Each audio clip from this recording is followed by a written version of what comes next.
there is so much need in our community. I'm not sure people realize how much there is, and that the foundation recognizes that and supports all the different causes.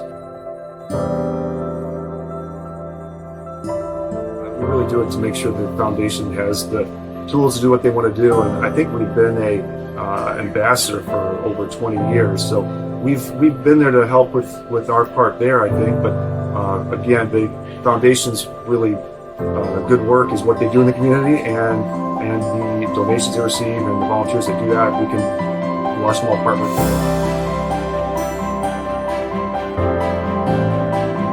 And I know there's lots of ways people can get involved and support the foundation. Volunteering or donating. I understand no donation is too small, and there's different funds you can put your money to work in. So if you're passionate about something, there's a fund for you.